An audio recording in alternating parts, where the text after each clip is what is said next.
I was out antiquing and I was looking at vintage textiles and I just fell in love with this decoration on a hem. So today we're gonna replicate it. And that technique is a double scalloped hem. And I'm gonna teach you how to do this even if you don't have a built-in scallop stitch. So come along with me and let's double scallop some edges today. And this technique is not limited to a hem. You could put it on a collar, you could put it on a cuff, you could put it anywhere you have an edge of fabric. And today I'm going to be adding my double scallop to this vintage skirt that I thrifted. You are gonna need one supply to make sure this goes super smooth for you. Highly suggest grabbing some tearaway interfacing and just cut it into some strips. We just need this because we need to reinforce the hem when we're stitching all of those scallops.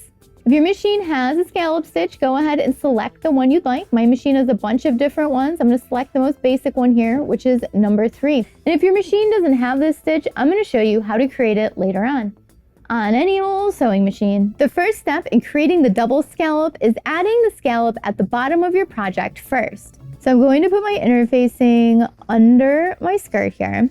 And now what you need to decide is, where do you want the hem of your skirt? Are you hemming it while you're doing this, or do you want it fairly close to the edge? So I am going to be hemming it up about 2 inches. So I'm gonna line up the edge of my skirt with the 2-inch mark on my plate. And if you don't have these lines on your plate, go ahead and measure out from the needle where you want the edge of your skirt to line up for cutting it off, and then just put a piece of tape across the bed of your sewing machine, and then you could use that as a guide for your skirt hem while you go all the way around, or whatever it is that you're hemming with this scallop stitch. So I have my interfacing set up under my fabric and I am ready to start scalloping. When I start this stitch, I always use my fix button. If your machine doesn't have a fix or a knot button, just do like 2 back stitches to secure it. Okay, a scalloping we will go. With the scallop stitch that's built in, you're going to notice that the needle position moves and it's going to create these scallops for you. You just need to keep your skirt or your hem lined up in the same position the whole time.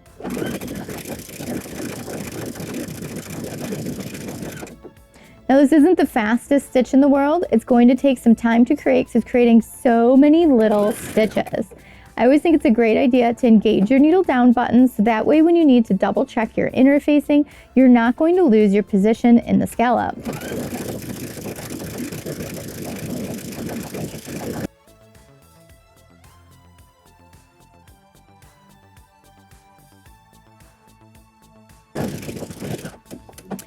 So I'm coming to the end of my strip of interfacing, so I'm going to grab another piece and I'm just going to continue all the way around the hem of this skirt.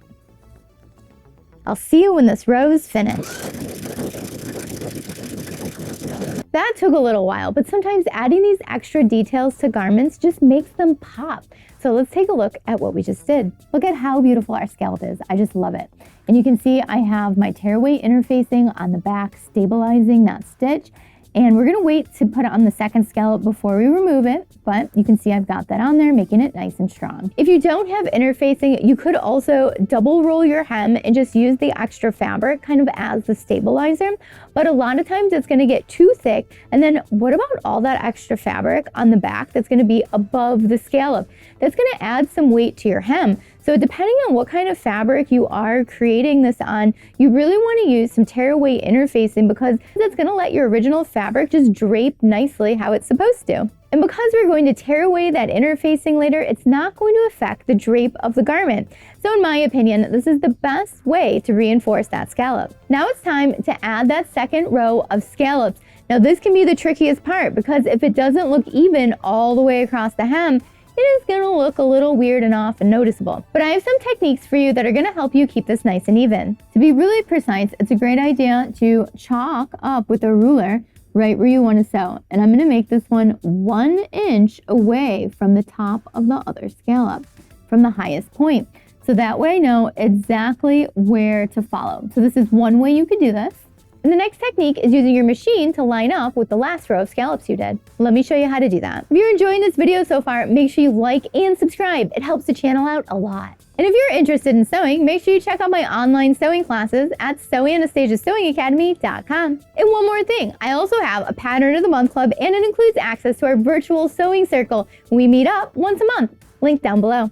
So for this next method, I've measured out where I would like the distance from my last scallop, but I have no lines on the bed of my sewing machine anymore to follow with the side of my hem here. So what I'm going to do is take some draping tape and I'm going to tape it right across my machine so that way I can keep my hem along this tape line here, and then I know it's going to end up the proper distance from my last row of stitches. And since we want these scallops to line up, I've restarted the stitch and I know it's going to start from the top peak on the scallop, so that way I can line it up with the top peak here on this scallop, and then they should be in the same position all the way around the hem.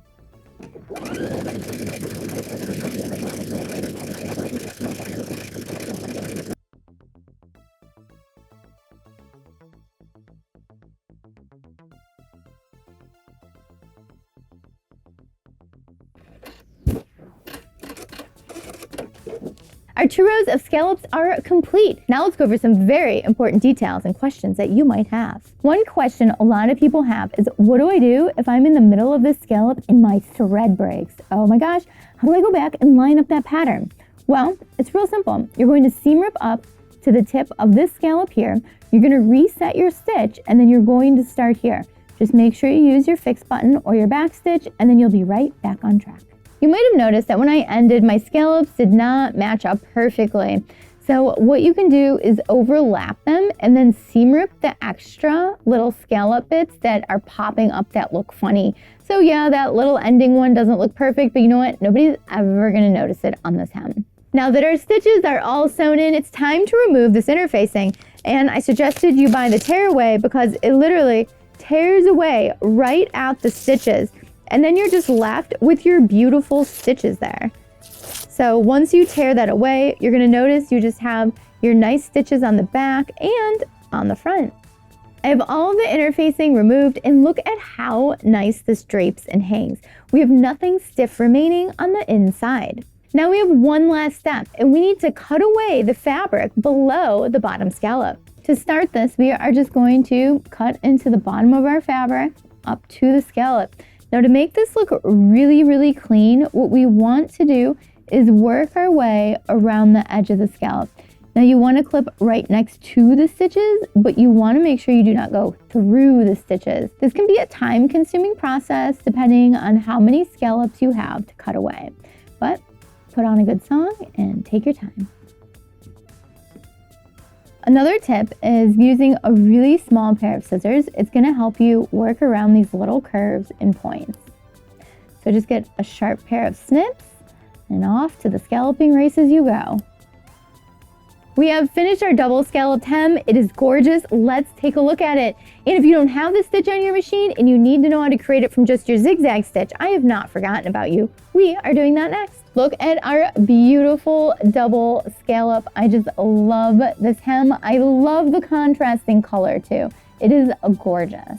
It really adds a nice detail to the skirt. And if you want to get more decorative with it, you could keep adding rows of scallop stitches, basically creating your own textile. You could go scallop crazy.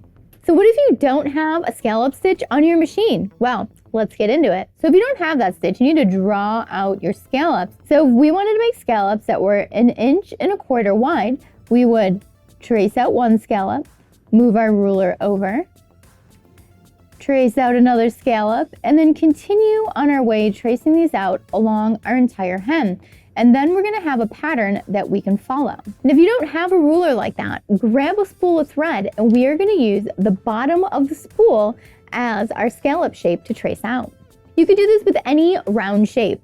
If you're using a thread spool, to make sure they turn out even, I suggest drawing a straight line first, and then we're going to measure the bottom of your circle up with that straight line, and then you can go ahead and trace that out. And then you can keep lining these up and tracing them out. This method is a little bit harder, but yes, it does work. And so you can see we're gonna keep getting these shapes.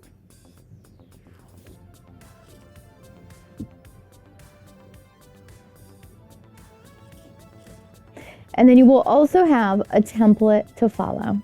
So let's head over to the sewing machine and go over what settings you need to set your machine up to. If you have a satin stitch on your machine, you want to select the satin stitch. If you don't have a satin stitch, you're going to put on your zigzag stitch, and we're going to make the stitch length very, very short as you can go. Just make sure it's beyond 0. If it's at 0, it will not move.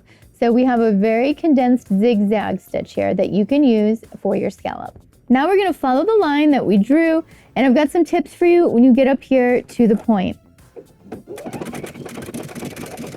And when I'm watching my fabric moving it, I'm watching the center of the foot with the line that I drew. So the entire time I'm watching that blue chalk line.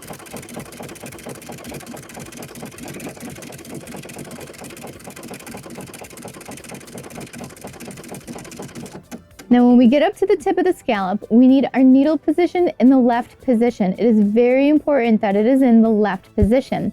And then you can lift your foot up, turn your project, and it's going to overlap at the very tip, and it's going to look really nice and neat.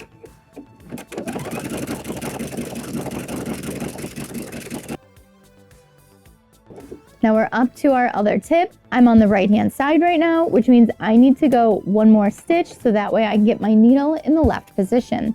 And then we can lift our foot up and turn. And we're just going to keep following these scallops all the way around.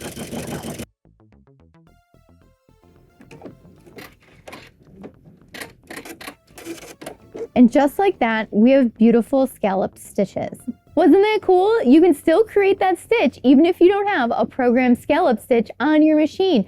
Or maybe you're creating a design and you want a really big scallop going along the hem. You can create it with just a satin stitch. If you have any questions about creating scallop stitches, leave it down below in the comments, and I'll get back with you as soon as I can. And I would love to know where you're going to try out some scallop stitches on your next project. Leave that down below too. And if you're not already a subscriber, make sure you like and subscribe and hit the notification bell so you know when the new videos come out every single week. And if you're already a subscriber, thank you so much for watching today. I really love sharing these tips and techniques with you. And don't forget to follow me on Instagram, Facebook, Twitter, TikTok, all the socials. That way we can stay connected and creative together. And if you're in Chicago, come on into the design studio and take a sewing class with me in person. And if you're not, that's okay too. Make sure you check out the Anastasia Academy.com for online classes. And you can join the pattern of the month and we can sew up a new pattern together every single month. And that includes the virtual sewing circle too. So cool. Thanks so much for watching. Bye.